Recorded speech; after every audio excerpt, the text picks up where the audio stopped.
on Business Security Weekly. Each week, we address the challenges facing CISOs through our guest interviews, including former and active CISOs. Our news segment is focused on leadership and communications to better help security leaders translate and communicate security risks into business risks. Jason Albuquerque, Ben Carr, Tyler Robinson, and others add their expertise to the conversation. I'm Matt Alderman, and I hope you search for Business Security Weekly in your favorite podcast catcher and subscribe to download our latest content. Welcome back to Application Security Weekly. We just talked with Benedek Gagi about the impact of UX on security, from guiding desired behaviors to avoiding dark patterns. I'm your host, Mike Shima. I'm here with John Kinsella and Akira Brand. Security Weekly listeners, did you know you can save $100 on your RSA Conference 2024 full conference pass? The conference will take place May 6th through 9th in San Francisco and on demand. To register using our discount code, visit securityweekly.com/RSAC24 and use the code, let's see if I get it right this week, 54U SEC Weekly. We hope to see you there. All right, folks, there was some, there was an article that I did not include this week that was attempting to coin a new term for phishing. There's smishing and vishing, and I'm not going to go into all the others, but we'll see if you can come up with it, but please don't. This is not a competition that I'm hoping anyone wins here. With that said, let's talk about news that doesn't make me cringe, as I hear John typing away, trying to find it. John, I'm going to distract you by kicking stuff off with truck-to-truck cyber worms. This title alone is just getting my attention. You've got to tell us more about this. I had to quote from the article it came from, or from where it came from. It's. I think there's more interesting parts about this, but that's okay. Kudos for going for. We don't have to go for the branded vulnerability this week, but the words truck-to-truck cyber worms definitely catch our attention. So what's going on here? In the U.S., because we have international viewers, we hit them with some other stories. But for this one in the U.S. specifically, we have regulations around if you have a larger commercial vehicle, like a truck, right, dump truck, semi-truck, tractor trailer. These things have to have what's called an ETL on them, ELD on them, electronic logging device. The idea there is basically, it's good intentions. We want to make sure that a truck driver isn't on the road for like 40, 50 hours at a time, that the vehicle's getting serviced, all these type of things. So it's sitting there listening to the truck and seeing what's going on and, keeping track of what it hears. Then at some point, your government folks come and want to scan and upload, and there you go. So anyways, it turns out that while these are mandated, and these, to get that type of information, have to connect to the CAN bus on the vehicle. Anybody see where we're going at here? And then the third part of our story is these use either Bluetooth low energy or Wi-Fi to do some form of communications. So you put those things together with some researchers at the Colorado State University, and they figured out that their security is Swiss cheese. You can do remote firmware updates, and at that point you have control over the CAN bus, or at least be able to listen to it depending on the model, but it seems like they're mostly the same thing. And they decided to go a little further and have some fun with this. So they got a ESP32 little, Wi-Fi enabling devices, which you see in pretty much all consumer IoT things now. And they had that help them build a remote communication into these devices so that they could then create a worm that would send that malicious firmware from one truck to another truck and actually spread that across. I think the number I saw was 13 million commercial vehicles in the U.S. Maximum weight on these is 80,000 pounds. That thing's rolling down the road at about 67 miles per hour. Yeah, that's something you want to have a little bit better security on. So I thought it's interesting, just the overall story, but also here in the US, we have this big push over the last year or two about, we'll call it 5 years of infrastructure security, right? The power plants and the dams and that type of thing. But that truck that's 3 feet away from me when I'm in a car or on a motorcycle on the freeway, I might be a little more concerned about that. So keep it. We have to look at all aspects of AppSec. Look at all, and especially and that key. I don't think you glossed over it, but I want to emphasize is these are legally mandated, so the trucks have to have it, which also begs the question of at what point does security come into the discussion in terms of it's important or this adds a unit cost that is more than the competitor, and we'll go with the lowest, the one with the least security, perhaps. I'm going to try and tie that into an article from OpenSSF about improving software developer security education. This is a little bit of a callback to our conversation with Ben. And maybe, as John noted, last 5 years or so, there's been a push for OT, a lot of the critical infrastructure. To be more secure, developers are writing this. We want to educate developers. This OpenSSF plan was kind of interesting to me. And I think the one thing that I'll point out that I didn't perhaps appreciate enough was bullet number 2, which is talking about creating a short course for managers who supervise developers. That was one of those things is like, oh, maybe we do need some aspect of that, but I don't know how much of that we do need. I don't know if maybe, John, I see you nodding your head a little bit. What I like what resonates there? Yeah, it's funny. For somehow points 1 and 3 caught my attention, not so much 2. Maybe that's because I'm a manager. But yeah, no, it's. I mean, I've seen back in my days when I was doing AppSec training, you'd see the manager sort of standing at the back of the room, and then about 10, 15 minutes into your talk or your day, sometimes you'd see them sort of quietly go out and go, well, we'll let our developers study that, and they'll take care of everything. But no, I think that's a great point. Even nowadays, if something comes in, I'll frequently go to one of my engineers and say, hey, what's this about? Even though I'm supposedly in theory, the AppSec person. Yeah, I think that's interesting. It felt overall, Mike, like this was a little hand wavy, at least at the level I looked at it. So maybe I'm missing the meat. Like on their third one, create a new intermediate level, quote unquote, 201 level course to go deeper into a specific area. Okay, well, that I like the idea, but I'd love to see a little more behind that. And then on the first one is really sort of pointed towards me, right? Like, I'm always looking for the pretty picture to look at the graphy type thing. And one of the requests you're getting from people is increased use of multimedia. So I could say I told you so, but. Indeed.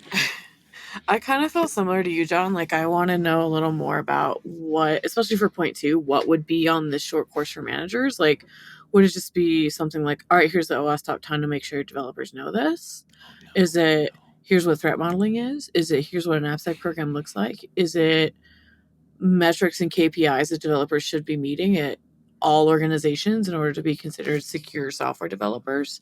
This one is a little bit tricky, and I think this is going to have to be much more customizable to the organization than just a blanket statement of short courses for managers. So hopefully there's a little bit of room for flexibility inside of this. So there's 2 types of managers out there, right? There's someone like me who's, I'll say fairly technical, let people have their own decision on that, versus the type that are, the MBAs, right? They come out and like, they might be technical, but usually they're a little more sort of, they've studied lots of stuff at Harvard.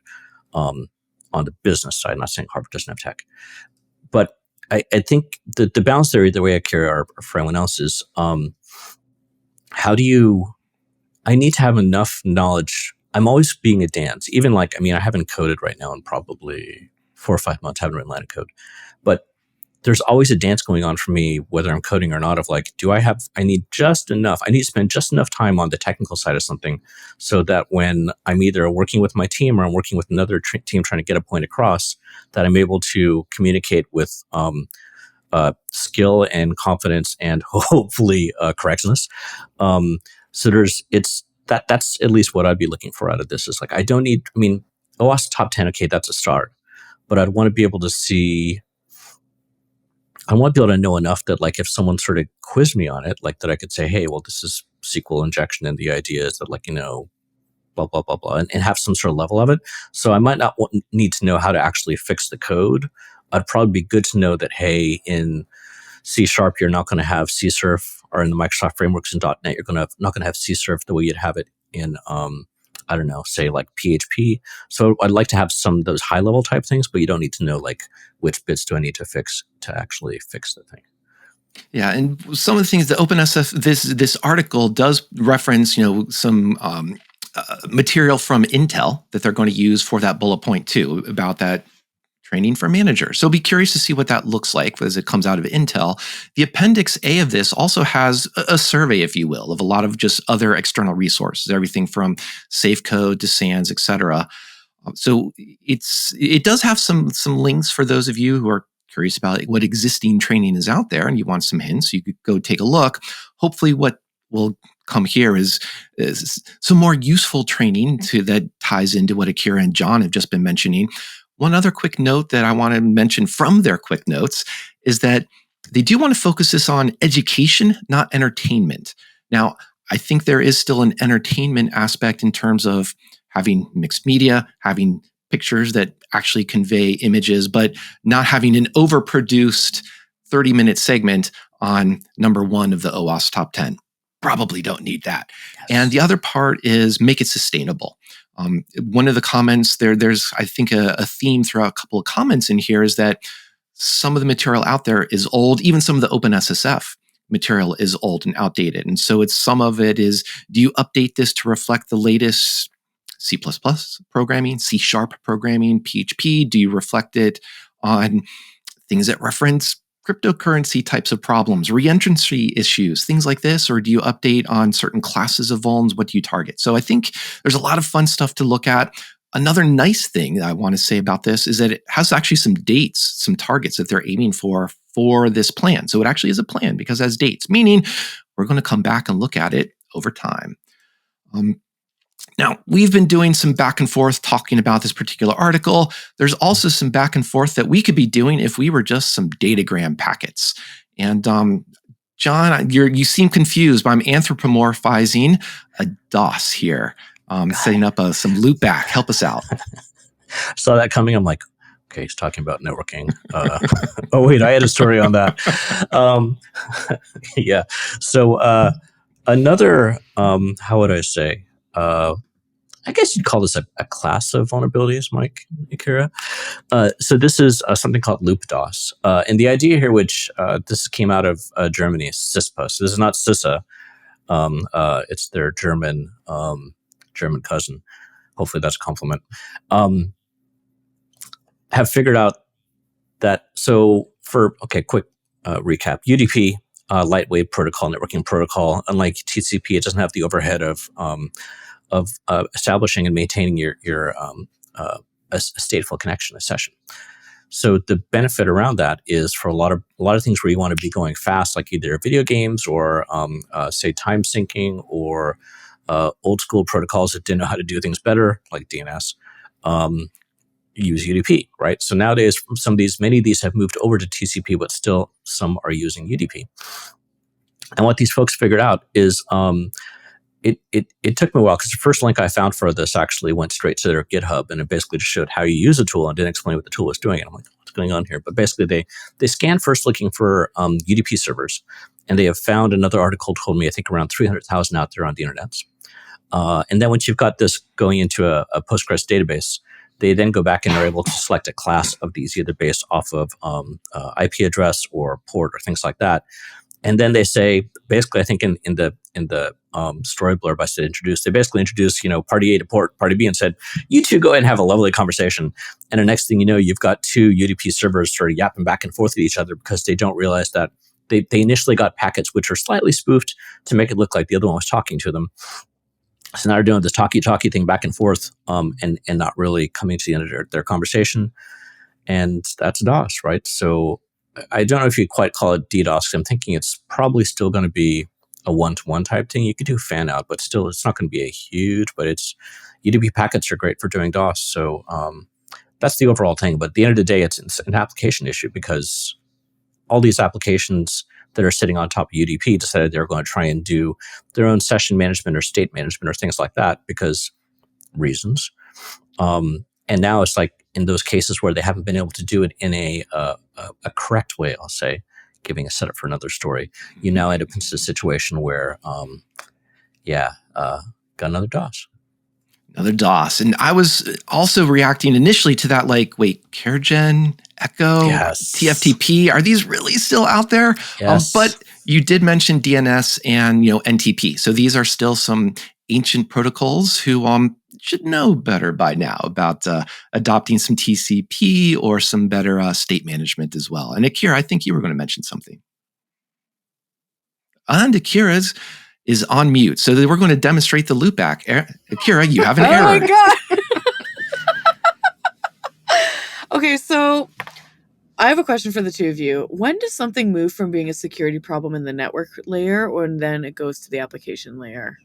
Because that's where I was confused on this. I was like, why does this matter for application security? Do you know what I mean? There's absolutely nothing wrong with the the protocol here, right? UDP is doing exactly what it should be doing.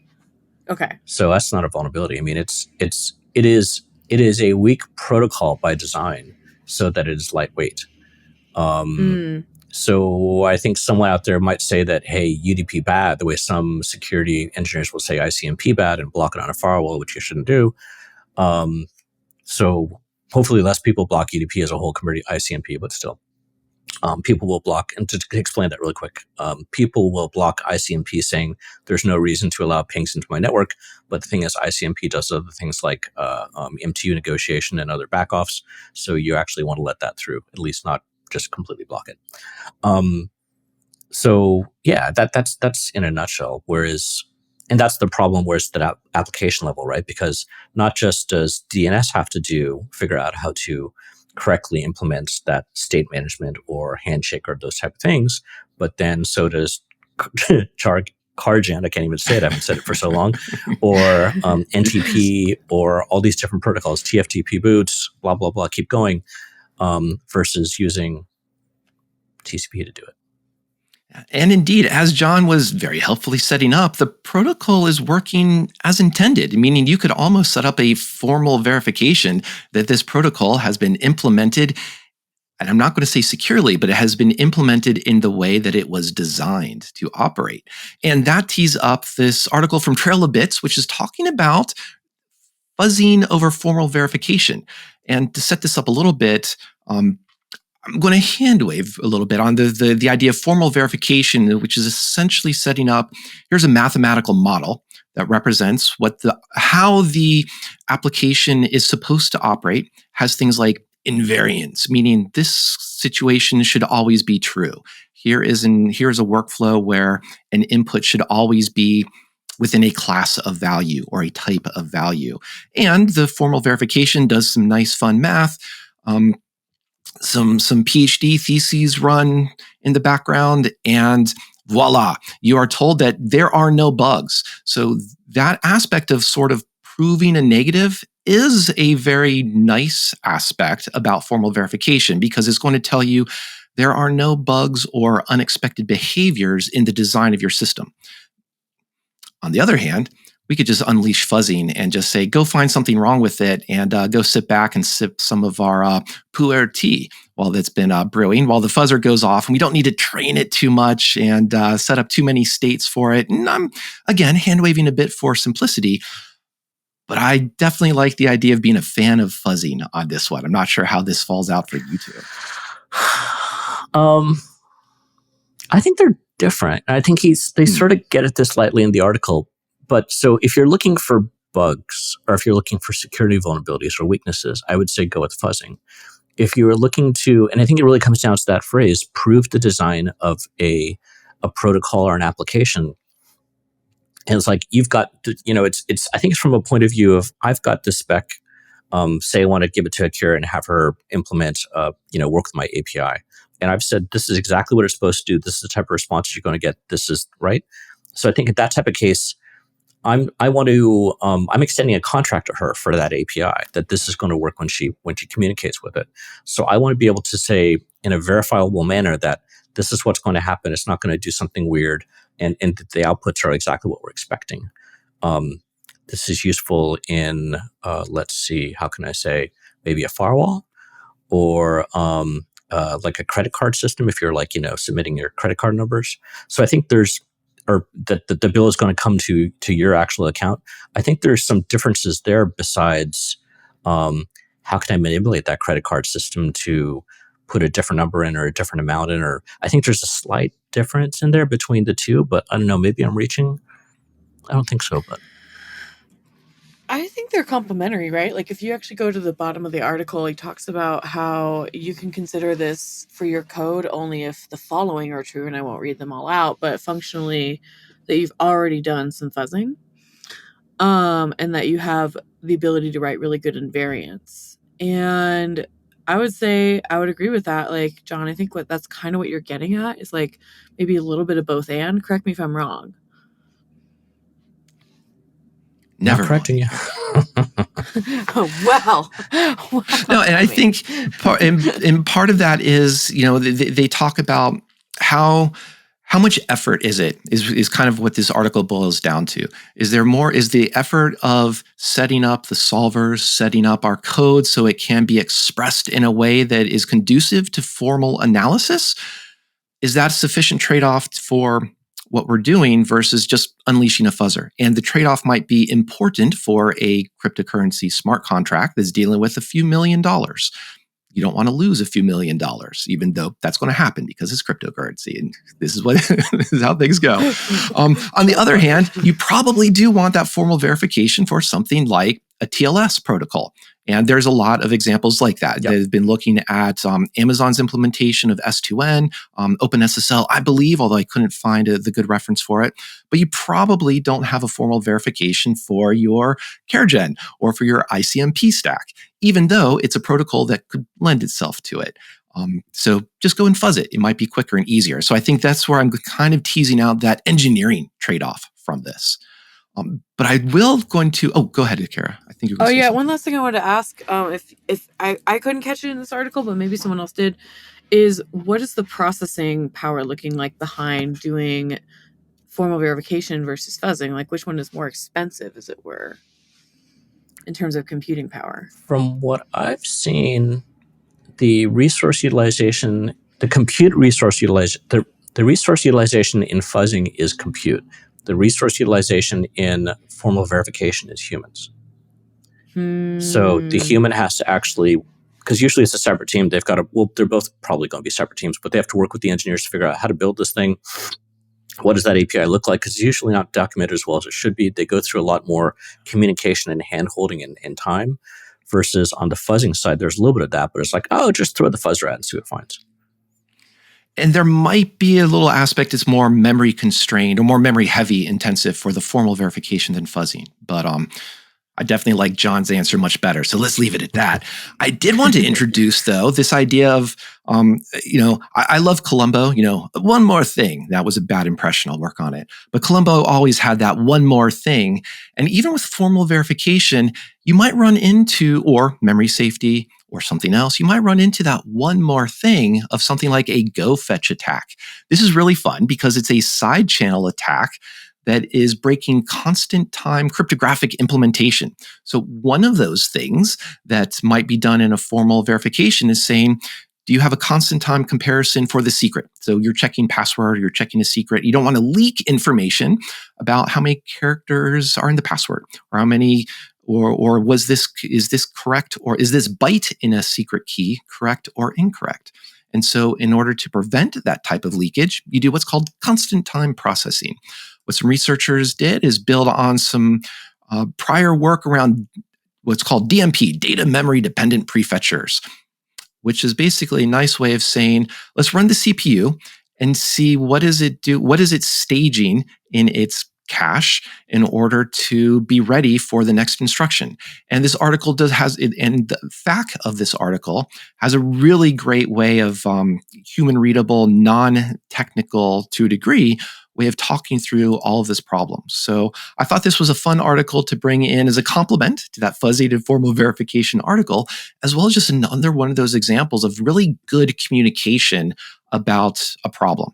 Now, one last thing I'll say here is that it's not the type of thing that is sky is falling type of scenario, but it's a really fun scenario. And of course, if you have a threat model where you're doing shared computing, shared physical hardware, this might be an issue for you. So I don't know, Kira, how much chance you've had to read through this, or if Yeah, this one was interesting to me. There was definitely a lot of holes that I felt were in my own knowledge that I need to patch up to fully grasp this, for sure. Just being completely transparent about that. I guess my main question that I would come back with is a little bit more process oriented, as in when we see something like this coming down the pike, And you just said it, the sky is not falling. How do you know that, Mike? Like, how do you look at something like this and say, hey, you know what? Like, this is only relevant in the XYZ certain areas. We don't need to worry about it right now. That was actually kind of my thought process as I was going through this, is like, well, why does this matter? And how do I know if it matters? Yes. So basically, we're trying to do that's a way of forcing me to explain my threat model, because I was glossing over a bit. I don't care. And if I'm making that decision for everyone, that's probably the wrong way to do this, because not everyone shares the same threat model. And that's why I threw in a little bit of that disclaimer. Oh, well, maybe do you have a shared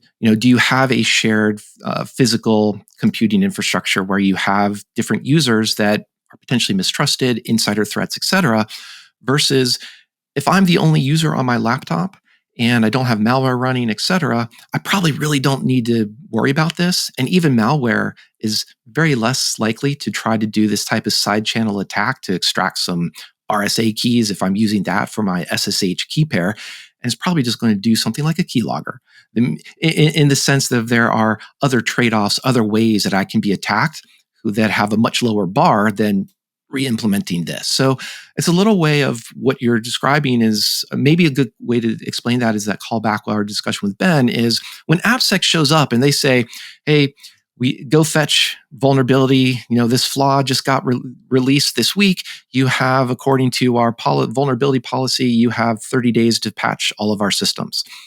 If that, one is like, why do we really need to do that? We have 10,000 systems, let's say. Is this realistic? How can this be done in 30 days? There's a lot of other engineering risk management discussions come out of this, which I'm going to use, Kira, to pull us in another article called InfoSec Hard Problems into this discussion, to kind of, because I think you're touching on a little bit of this, which this article, once again, from Phil Venables, we've covered a couple of his articles over the last couple of years. Always like seeing new work. One of the things I wanted to set up for this is that something that was missing is an explicit call out to AppSec, which is okay. I think that's implied a couple areas. But nowhere in this hard problem is it calling out finding and fixing all the vulnerabilities. And I kind of wanted to highlight that as one of my personal goals, is to redefine or define away the idea that AppSec is just about finding all the vulns and fixing all the vulns, because it's much more than that. And fixing all the vulns, I think, is just a bad foundation right from the start anyway. There's a couple other things I want to say about this, but Akira, I think this is the type of article that I'm going to guess appeals to you. There's a lot of thinking going on in here. Totally. Oh, thank you. Yeah, there's a lot of thinking going on. There's a term that my partner uses called the hamster wheel. And the hamster wheel functionally describes a lifestyle where you make a lot of money, but you spend a lot of money. So you have to make a lot of money because you spend a lot of money. It's big. And I think we have a hamster wheel in AppSec of, we find 10 vulnerabilities, we fix 10 vulnerabilities. We find 10 vulnerabilities, we fix 10 vulnerabilities. And it just goes and goes and goes. And you have to break out of the hamster wheel. And I'm really glad that this article doesn't encourage hamster wheel behavior, right? So I mean, there's a lot of conversation going on around this right now. Like, is AppSec even about finding vulnerabilities? Like, what is AppSec actually about? Like, there's all kinds of stuff you can find. I think Chris Romeo just did a really good podcast episode on this very topic a few weeks ago. Definitely, you can go check that out on the Application Security podcast. But yeah, the one thing that I also kind of enjoyed about this article was that it did highlight strengthening cybersecurity education is really important. A lot of developers that I talk to, like we know, don't normally get cybersecurity formal training. I never got formal training in cybersecurity aside from just teaching myself as much as I humanly could. And I think that right now we're in a really weird period of time where we have a lot of bloat with when it comes to like, which certificates do I need to take and what classes do I need to take and how do I learn on the job and what do I need to know absolutely. And it's like everything just keeps it's just more and more and more and more. And I think people look at this and they don't want to get into the field in the first place. And I would add that as a hard problem not only is there's these technical problems, but there's the people problem of course, this field's really hard. It's really complex. And I think it's really intimidating, and people don't want to get into it necessarily. Like, they want to get into it, but it's just so unapproachable. So we're going to have a huge talent shortage that everyone keeps talking about. Like, I think we're going to be in pretty big trouble in the next few years if we don't figure this out. So if I was going to add anything to InfoSec hard problems, I would say we really need to educate people in such a way that's accessible. They can have a clear path, maybe like back to that UX design of educating people in cyber, like a happy path toward learning what you need to know. And I think until we figure out that, all this other stuff is kind of a moot point, honestly.